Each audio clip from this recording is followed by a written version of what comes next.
Buenos días. Hace ya como 5 meses que no los veo porque con la pandemia todo se ha suspendido. Pero para que sepa la pandemia que con los cubanos no puede, hoy volvemos a insistir. Y nada más y nada menos que tengo de invitado a Jorge Sosa, que óyeme, si de verdad se habla de fidelidad, aquí está su esposa, que Dios la bendiga, una gran alumna mía. No hay nadie más fiel a la cuestión cubana que Jorge Sosa, la verdad es esa. Quizás yo que soy más torpe todavía que él, pero bueno, pero aquí estamos. Y el tópico que vamos a hablar hoy es de Tampa y la historia de Cuba. La historia de Cuba y la geografía de Cuba, todo está reflejado en Tampa. Y es tan importante para nosotros coger ese tema, porque señores, Tampa fue la especie de Miami del siglo XIX. Los exiliados cubanos se fueron para Tampa,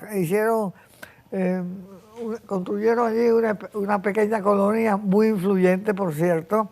Cambiaron todo el estilo de vida de la gente de Tampa, invitaron a Martí y le dieron todo el esfuerzo que Martí necesitaba.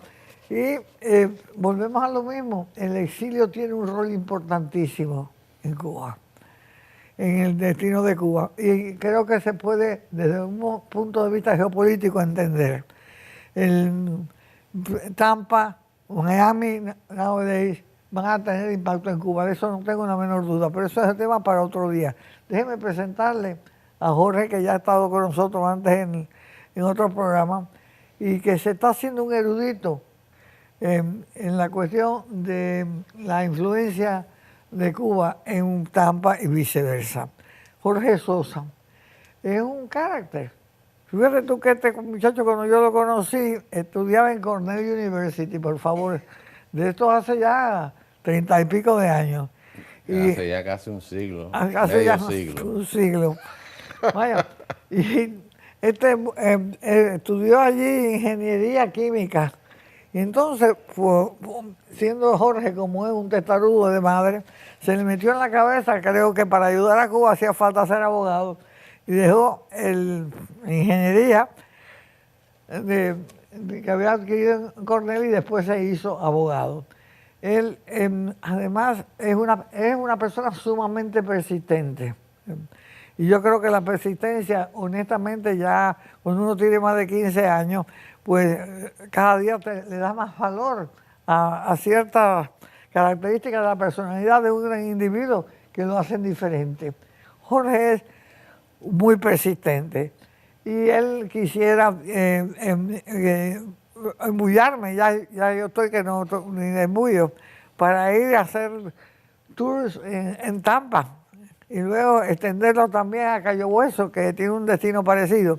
Pero bueno, yo voy a dejar que Jorge haga unos statements sobre el tema que vamos a hablar hoy, Tampa y Cuba. Bueno, muchas gracias, Mercedes,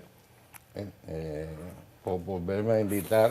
Yo te pedí que si pudiese tener unos minutos antes y después del programa, o antes que se acabe el programa, porque quería para poner el programa en enfoque.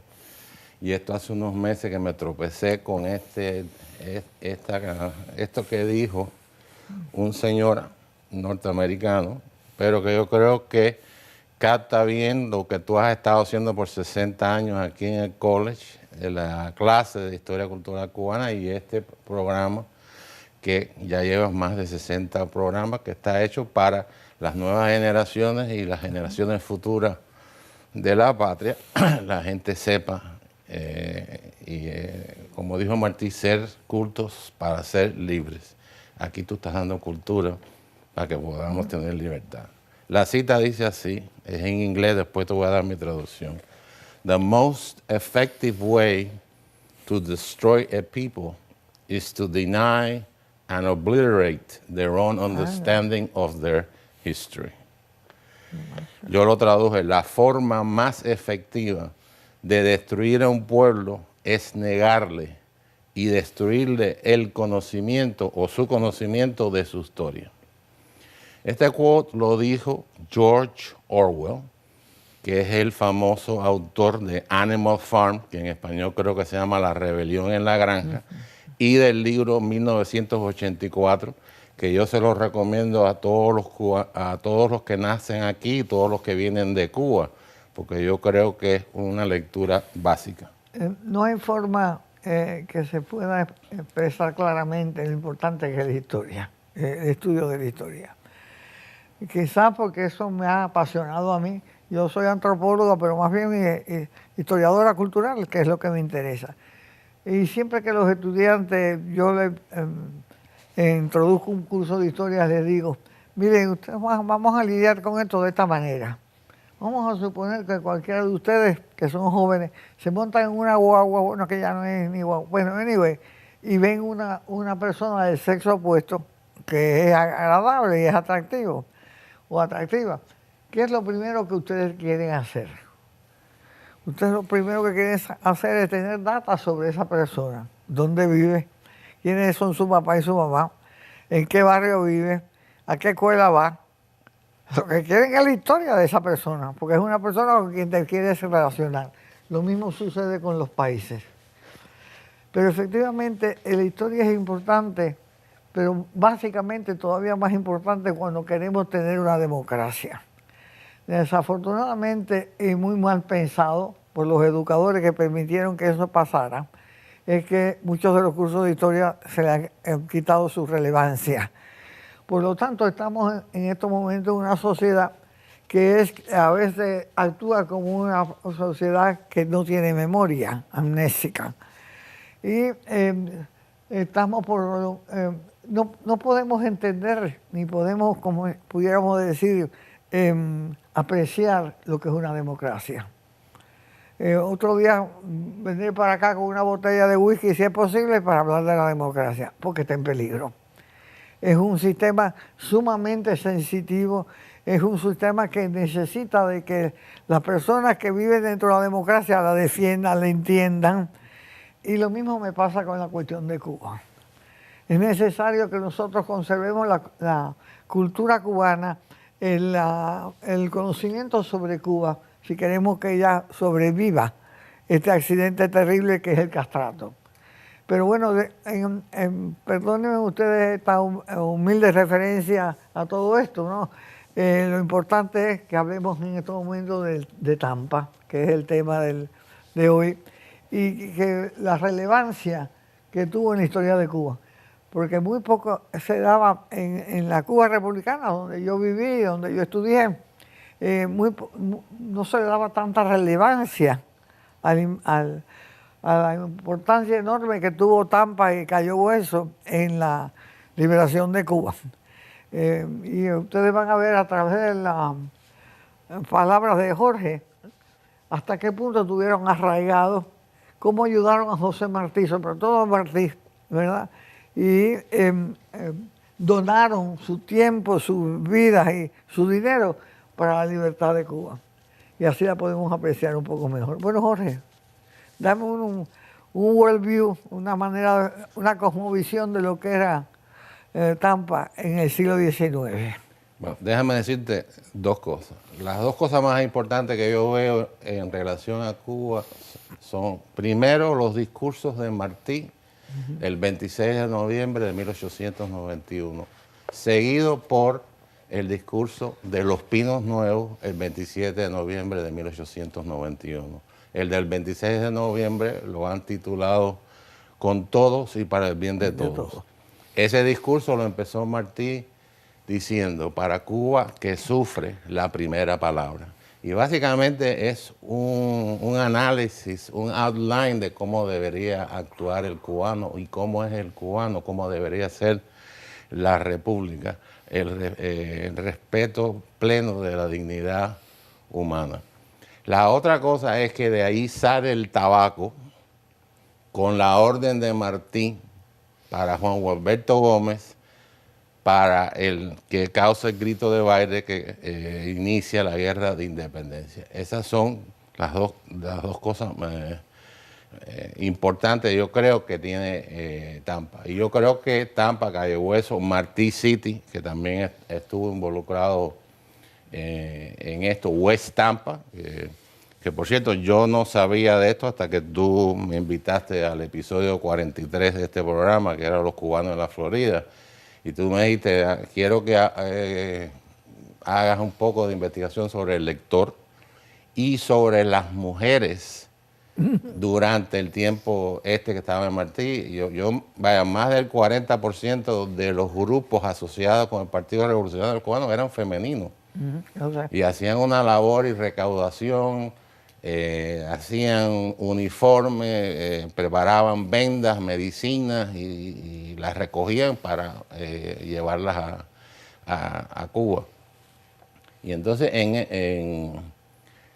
haciendo esa investigación me di cuenta de Martí City, de West Tampa también, que ahí el primer alcalde fue Fernando Figueredo, pero bueno, no quiero. Esas son las dos cosas más importantes, los discursos de Martí, que yo creo que cada cubano, por lo menos el del 26 de noviembre, lo deberían de estar leyendo una vez al año. El del 27 es un poco triste porque es sobre el fusilamiento de los 8 estudiantes, algunos menores de edad. Vaya, si yo quisiera darte cómo surgió esta invitación, porque Ybor City empieza en 1886 y es porque el Board of Trade de Tampa quería traer industrias. Bueno, Tampa era una aldea de 4 gatos. Entonces, en Cayo Hueso, después del Pacto de San Juan y la protesta de Baraguá, los españoles empezaron a mandar anarquistas para crear huelgas y parar y neutralizar la industria tabacalera de Cayo Hueso, porque los españoles veían a esa industria como la máquina de money making machine para crear fondos para la resistencia en Cuba. Entonces mandaron a una serie de anarquistas que todos empezaban con Enrique, yo tengo los nombres apuntados en la casa. Entonces Martínez Ybor, que fue uno de los primeros en irse de La Habana, el tabacalero, y se asentó en Cayo Hueso porque él era favorable a la independencia de Cuba y los voluntarios lo fueron a buscar para lincharlo. A él le dieron un pitazo y se vino para acá y puso la industria aquí. Entonces ya él estaba ya harto de tantas huelgas y empezó a buscar opciones. Vio a Tampa, vio a Pensacola, vio a New Orleans, fue hasta Galveston. Al fin y al cabo se mudaron en 1886 porque además de eso vino un gran fuego en Cayo Hueso que se dice que empezó al lado del San Carlos. Y entonces arrasó, vaya, más de la mitad de Cayo Hueso se quemó, y entonces él aprovechó eso para irse para Ybor City, y eso empieza en 1886. Ahí se crearon el Club Ignacio Gramonte de Carbonell, y estaba también la Liga Patriota Cubana de Ramón Rivero y Rivero. Y ellos, para recaudar fondos, idearon que tenían que traer a un speaker y tener una velada, porque en esos tiempos hacían veladas artísticas, culturales todo el tiempo, y en Cayo Hueso también. Entonces a alguien se le ocurrió, dice, vamos a invitar a José Martí porque él habla muy bien, y entonces de ahí viene la invitación porque veían que venían los 20 años aniversario del fusilamiento de los 8 estudiantes de medicina. Entonces así surge la invitación a Martí. Martí viene de Nueva York, se inspira en la campiña de la Florida, cuando ve unos pinos viejos en la campiña de la Florida con unos pequeños pinos nuevos surgiendo, y de ahí sale la idea de los pinos nuevos. Entonces llega a Tampa, es recibido, da estos dos discursos que te repito, deben de ser lectura de los cubanos. Si nosotros fuésemos maometanos, todos los años habrían millones de cubanos yendo ahí a Ybor City dándole la vuelta a lo que fue el Liceo cubano. Porque yo creo que es de gran importancia leer, estudiar y absorber lo que él dijo en ese día. Bueno, voy a introducir una historia que no estoy segura que sea verídica porque los datos los conozco por los vecinos que tenía mi abuelita en Baracoa, Baracoa Oriente, hace 100.000 años, ¿ok? Que era la familia Miravent, muy buena gente y muy numerosa. Y tenían una tía que creo que se llamaba Doña Consuelo, que era la viuda de Fermín Valdés Domínguez. Y ella hacía este cuento en Baracoa, que se repitió de boca en boca por un par de generaciones, y yo lo vi, que yo no conocía a Doña Consuelo ni nada. Dice que invitan a Martí a dar el discurso y que se revolvió el Tampa. Las cubanas se pusieron todos sus trajes mejores, las joyas, las plumas, cuánta cosa es, porque sabemos muy bien que a los cubanos nos gusta lucir bien, algunos cubanos, y que todo el mundo estaba emperifollado esperando a Martí. Y por fin llega Martí, un hombre no muy alto, muy encorvado para sus años, un traje que había sido negro, pero que estaba medio grisoso de todo lo es muy pulcro, pero lo habían lavado varias veces. Además de eso lo habían surcido, porque tenía hoyitos, etcétera. Y la gente se quedó privada porque lo que esperaban era un fenómeno bien vestido, que sé cuánto. Y en eso, quizás se sentían un poquito desafortunados.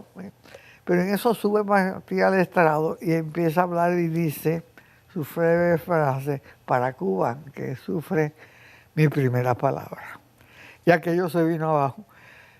Esa anécdota la contaba la familia Miravent, a quien quiero darle crédito como muy buena gente, muy culto.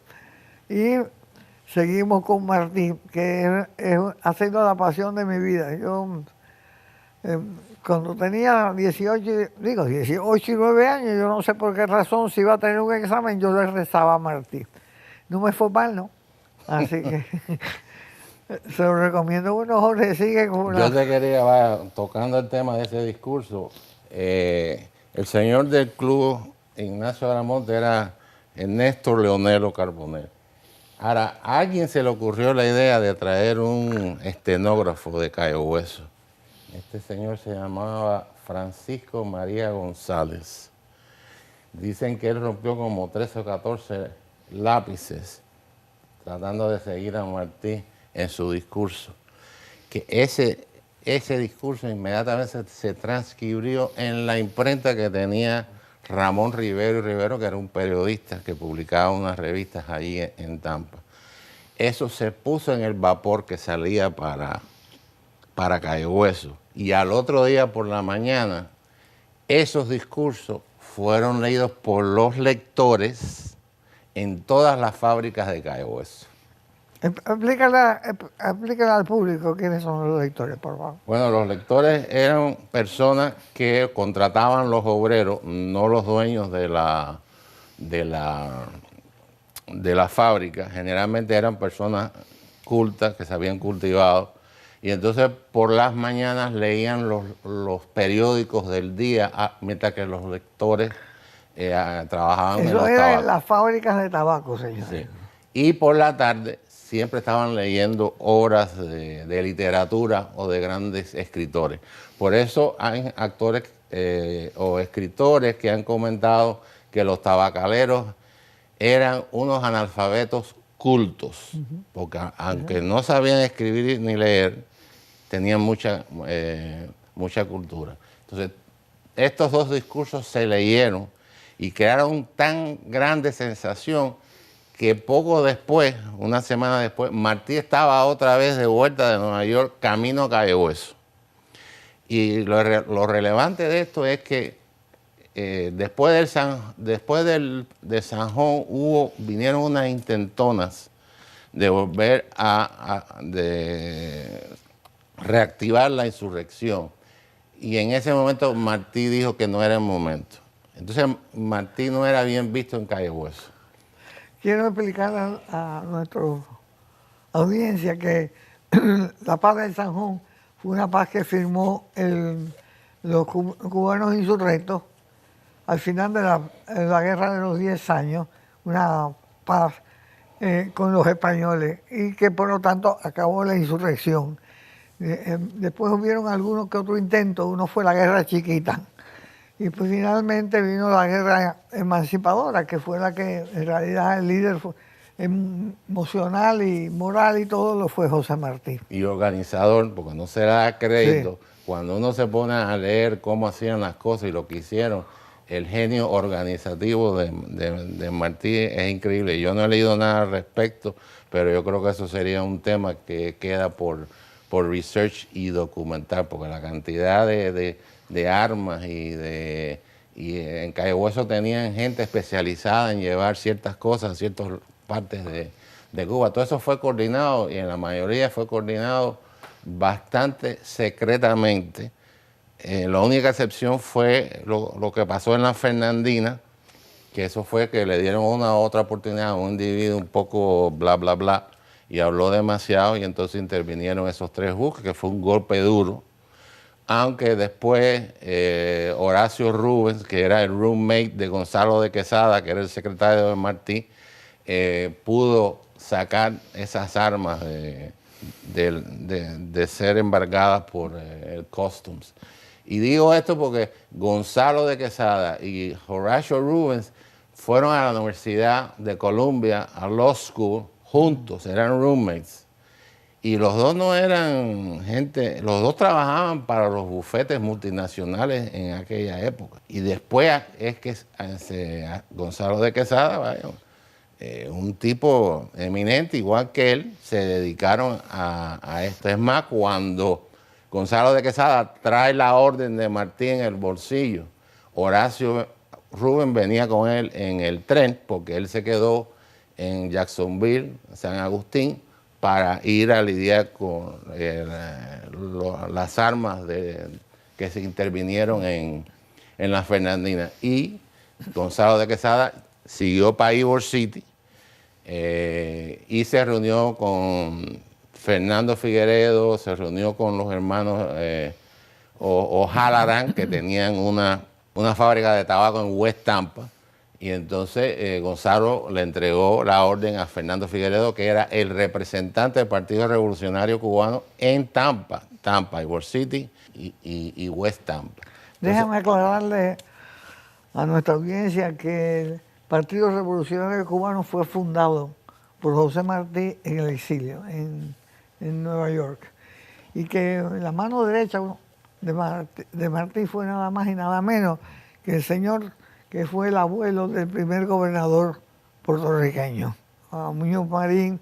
Así que las ataduras transnacionales de nuestros queridos revolucionarios son increíbles. Él ayudó mucho a Muñoz y al mismo tiempo recibió el apoyo de muchos puertorriqueños que estaban en Nueva York. Bueno, el propósito del Partido Revolucionario Cubano no es solamente era Cuba y Puerto Rico. Ahí también militaba la famosa poetisa puertorriqueña Lula de Rodríguez, no sé, que para Cuba y Puerto Rico sufren golpes y balas en un mismo corazón. El editor del periódico Patria era un puertorriqueño que también por un tiempo estuvo en Cayo Hueso editando otro periódico que de Cayo Hueso y escribía mucho. Riú Rivera, que creo que fue un general de la independencia de Cuba, que era puertorriqueño. El médico personal de Maceo era puertorriqueño. Más caro.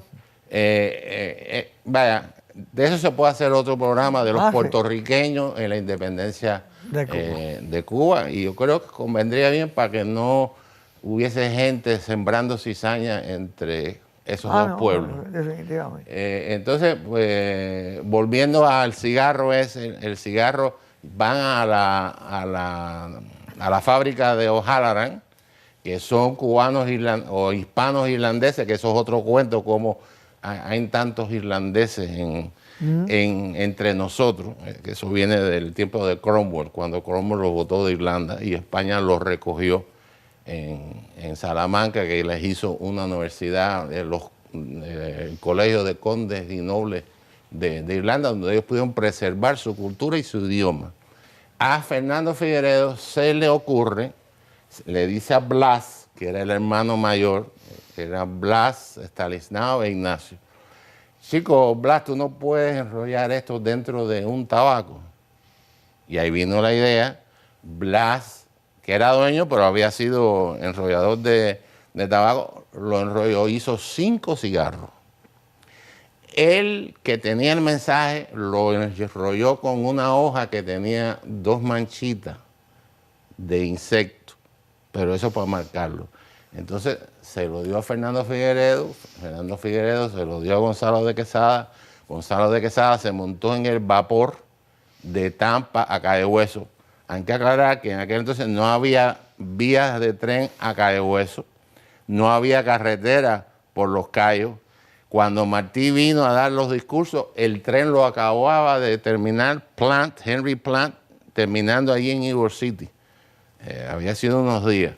Entonces, Gonzalo de Quesada se monta en el vapor y va a Cayo Hueso, y en Cayo Hueso yo quiero hacer hincapié en que esto pasó de mano en mano y nadie se enteró. Para que tú veas que hay cierta gente que sí sabe guardar se llama Miguel Ángel Duque de Estrada, que era el brother-in-law del general Enrique Collazo. Déjame decirte que cuando llegó Gonzalo de Quesada a Ybor City, lo estaban esperando Fernando Figueredo, Teodoro Pérez, que es el que tiene la terraza de Pérez en Cayo Hueso. El que vaya allí va a ver que todavía existe. Martín Herrera, que trabajó muchísimo en el San Carlos, y los hermanos O'Halloran. Este señor, Duque de Estrada, llegó a la aduana en Cuba con los 5, repartió los 4 y el quinto se lo metió en la boca para que no se lo pidiesen, si no me imagino que se lo hubiesen tumbado también. El de los 2 de esos. Cuando salió de la aduana, fue a 74 Trocadero, que era la casa de Antonio López Coloma, que era el que con Juan Gualberto Gómez estaban de líderes de la provincia de La Habana. Allí se reunieron con doctor Pedro Betancourt, Julio Sanguilí y José María Aguirre. Estoy haciendo énfasis en los nombres para dar crédito a quien crédito merece y mostrar que no eran, había pueblo, había gente committed a la causa. ¿Cómo cuántas fábricas de tabaco habían? No me sorprende que serían 100 o 100 y pico. En Cayo Hueso, pues quizás 200. Y después en Ybor City crecieron, en West Tampa crecieron. En Martí City sí sé que llegaron hasta tener 20. Oye, pues. Porque era, te digo, eso es otro... Así es que estamos diciendo que tanto en Ybor City, en Tampa y en Cayo Hueso había surgido una importante industria tabacalera. Y en Jacksonville. Y yo no he chequeado el resto de la Florida. No he llegado, ni creo que voy a llegar en mi lifetime. Y que ahí se sembró en parte la semilla de la libertad de Cuba. Que la mayor parte de los trabajadores no eran la gente más culta, más educada del mundo, pero que estaban siendo educados de cierta forma por los famosos lectores. Los lectores tienen que haber tenido un impacto increíble en esa nueva generación de libertadores, porque le enseñaban a ellos sobre Víctor Hugo, que inclusive mandó una carta haciendo referencia a la guerra de independencia de Cuba favorable. Gracias a la carta que mandó Emilia Casanova, que era la esposa de Cirilo Villaverde. De Cirilo Villaverde. Y ya, perdona que te haya interrumpido, pero ella ella y Cirilo conocían a Ulysses S. Grant. Y cuando los voluntarios arrestaron al padre de ella lo fue a ver y él pudo interferir para que liberasen al padre. Ella hizo lo mismo con los 8 estudiantes de medicina, pero los voluntarios se movieron rapidísimamente porque en 2 o 3 días ya los habían fusilado. Además, ella addressed the whole of the U.S. Congress, no una, varias veces en la cuestión de Cuba. Yo creo que esa mujer no se le ha dado el crédito, ni se conoce. Yo creo que ella y un montón de mujeres, yo de vez en cuando repito viendo el programa que tú hiciste de las mujeres mambisas con la doctora Teresa Soneira. Sí, señor. Que ella tiene 2 volúmenes sobre las mujeres mambisas, está trabajando en 2 volúmenes más.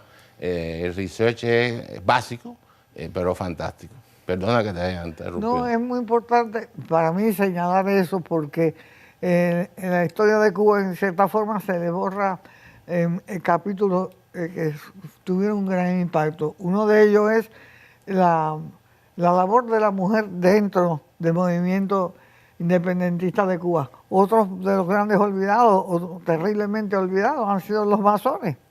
La masonería tuvo un impacto en la libertad de Cuba increíble. Gracias. Bueno, una de las, después que fundan el San Carlos, inmediatamente, ¿cómo se llama? José María Dolores Pozo funda la primera logia masónica en Cayo Hueso, que es la logia Padre Félix Varela. Escucha eso, un masón con el nombre de un cura. Y después funda la logia Cuba. Yo sé que en Tampa se fundaron otras logias y hasta hace poco, yo me imagino que ya no existen. Había una logia que todavía conducted sus reuniones en español. Bueno, Jorge, cuéntame más de Tampa. Bueno, yo te quería, sobre los estudiantes de medicina, acordémonos que Martí y Valdés Domínguez eran muy íntimos. Y por una carta que mandaron a un compañero, a Martí lo mandan para el presidio político y después lo exilian. Pero Fermín Valdés Domínguez estaba en el grupo de los estudiantes que arrestaron. Él se salvó de fusilamiento porque le condenaron a 6 meses, porque él estaba en el primer año de medicina. Trataron de también arrestar a los del segundo año, pero un pariente del doctor Alberto Bustamante, que de Orlando, era el profesor del segundo año y él se negó rotundamente. El profesor del primer año se le temblaban las piernas y no supo plantársele bonito a los voluntarios. Ese mismo Fermín Valdés Domínguez, en 1892, con Fernando Figueredo, ponen la piedra angular del Club Social Céspedes Hall, el Liceo Céspedes. Cuando yo estaba leyendo la literatura del tiempo, le decían 5 copas, porque tenía, yo decía 5, pero yo nada más que veo 4, pero si tú ves en el medio había otro. Perdona, pero es que eso es una cosa que se perdió, al igual que este mural en West Tampa. Esto lo tumbaron y la razón que dieron es que se había echado a perder, pero leyendo la prensa había una señora que es colaboracionista con el castrato, dijo que eso lo había pintado un pintor de Miami. Como era de Miami había que echarlo abajo. Total, el pintor se llama José Rodeiro, vive en Nueva York, nació en Ybor City, los padres eran cubanos y él era de allí, de Ybor City. Bueno, si nos situamos en la última década del siglo XIX, que es donde la relevancia del rol de Tampa y de Cayo Hueso y Martí, tenemos que ver el momento en que todo esto está pasando, desde un punto de vista panorámico, ¿no? Es el final del siglo XIX, que es un siglo que se distingue más que nada por el nacionalismo. En literatura, el movimiento literario es bastante nacionalista. Las cosas legendarias, históricas, son valiosas. Es un siglo, además, que se destaca por el principio avasallador de la tecnología. se descubren distintas maneras de comunicarse por telégrafo, etcétera, etcétera, y se empieza una orientación muy fuerte hacia el futuro. Es un siglo que se destaca también por no solamente el nacionalismo, sino también la apertura, digamos, de nuevas posiciones sociales. La democracia tenemos que tener en cuenta que prácticamente exige la educación pública. Hasta entonces no había habido intentos de educación pública, pero en el siglo XIX, desde el momento y pata que todos los ciudadanos tienen derecho al voto, todos los ciudadanos, no incluidas las mujeres, pero bueno, tienen derecho al voto. Es importante que se les dé educación. Eso va a dar una oportunidad increíble a las mujeres como maestras. Dense cuenta ustedes que en el siglo XIX las mujeres había muy pocas profesiones que les estaba abiertas. No podían ser médicos. Oye, que se prohibía. Enfermeras sí, pero médicos no. Es más, es interesante porque ahora se ha redescubierto la presencia en Baracoa Oriente, donde es mi madre y yo parcialmente, de una mujer disfrazada de hombre que hacía de médico. Fue famosa. Pero se abren las escuelas públicas y es una oportunidad para las mujeres. No se les paga mucho, pero es un siglo muy libertador, pudiéramos decir. Es un siglo que va a cambiarlo todo. Déjame decirte una cosa, en todos estos clubes sociales, que yo te di una lista de Ybor City y de West Tampa, todo lo que hacían era primero hacer un social club. Y ellos tenían siempre una escuelita para los niños, para que no se olvidasen de la patria, y para ellos, para aprender inglés, para mejorarse. Tenían salas de teatro, porque les encantaba el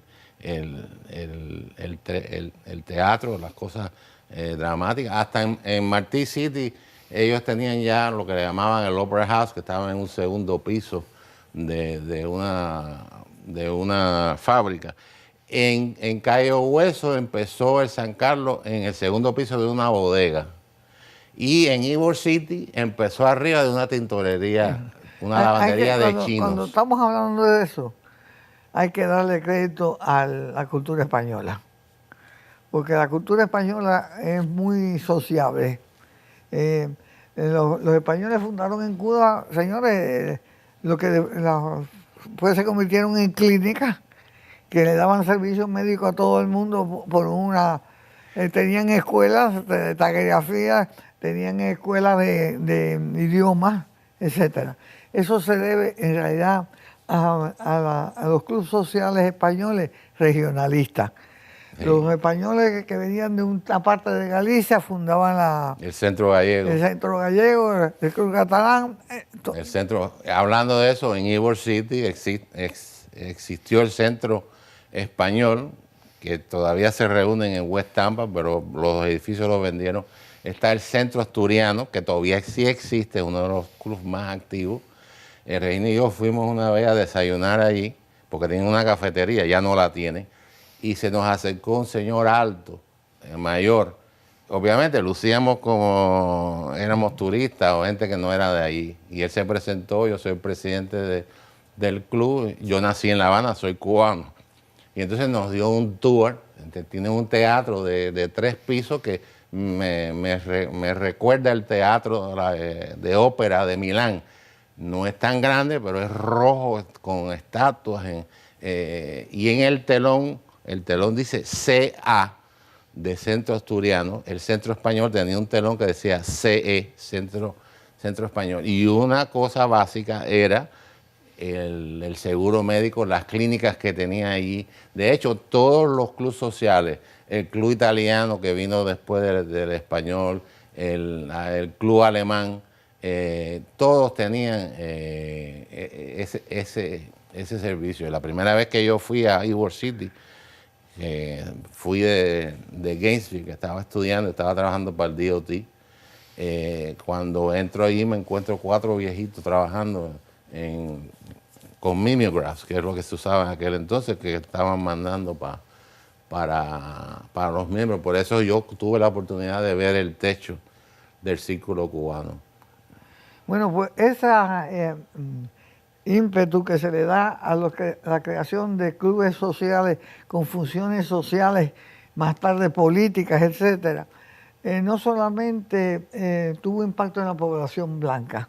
En Cuba, por ejemplo, se conserva mucho el conocimiento de las religiones africanas traídas del África, porque se crearon, fomentados por los mismos españoles, la creación de los cabildos de los negros.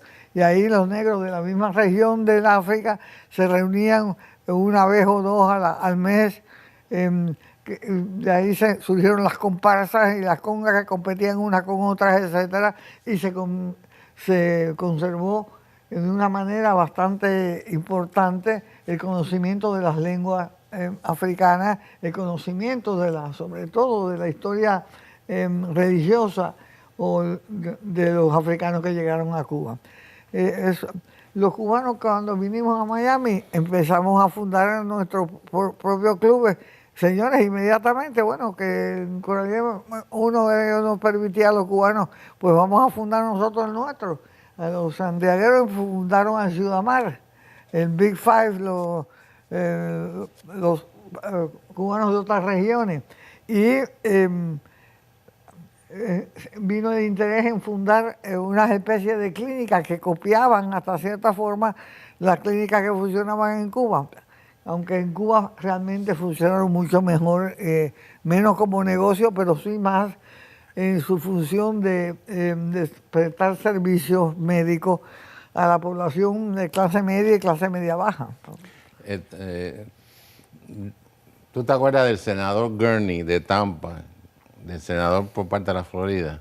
Bueno, él estaba trabajando con el problema de la salud en los Estados Unidos. Yo, cuando era estudiante, le escribí una carta y le dije, ¿por qué ustedes no estudian el modelo de las clínicas mutualistas? Y usted ahí en Tampa tiene muchos ejemplos. Y él me escribió y me dijo, sí, nosotros estamos conscientes de eso. Y esa es la base de lo que hoy en día hay. Yo sé. Los HMO están basados en las clínicas mutualistas hispanas y cubanas de Tampa y de aquí de Miami, de Cayo Hueso. Una cosa que había, la Liga Patriótica de Instrucción. Cuando Martí llega, ya que había una Liga Patriótica de Instrucción. Y aquí vienen los maestros cubanos que por las noches, después que salían de trabajar, los obreros iban por las noches a esta institución a dar clases para ellos mejorarse. De hecho, cuando Martí llega en 1891 y ve esto, que ya está ahí, él dice, bueno, aquí se ha hecho todo, porque él quería fomentar eso porque lo había empezado a fomentar en Nueva York para todos, para los cubanos, para los puertorriqueños y toda la gente que venían del Caribe. De hecho, las bases del Partido Revolucionario Cubano se escribieron en Tampa. Y yo me imagino que de ahí lo llevaron a Cayo Hueso y la gente de Cayo Hueso dio su opinión y de ahí salieron, porque hay gente que no, en Cayo Hueso se hicieron las bases, no en Tampa, no, yo creo que fue un trabajo en conjunto que todo el mundo participó. Pero fíjate, Martí no lo publica hasta abril, que fue la primera constituyente cubana en La Manigua. A mí eso me llamó tremendamente la atención. Y en Martí City, todos los abriles tenían el Día de Cuba. Yo no he confirmado todavía si era el 15 o una fecha alrededor, pero ellos siempre celebraban eso. Yo me imagino que era relacionado con que estaban conmemorando el aniversario de la constituyente, la primera constituyente en La Manigua. Hay que señalar que estos clubes que tanto apoyaron a Martí son los responsables en realidad de la creación del Ejército Libertador y de las pequeñas excursiones que llegaban a Cuba con personas del exilio, de apoyar con dinero del exilio a la insurrección en Cuba. O sea, el rol importantísimo de las tabaqueras y los tabaqueros en fomentar la libertad de Cuba. Que en cierta forma yo creo que se borró, no por maldad, pero no se hizo el suficiente énfasis. Y por lo tanto se desconoce esa parte. Es importante que insistamos en lo necesario que es para la juventud cubana en Miami y en todo el exilio y en Cuba, de conocer las muchas cosas, muchos logros de los cubanos.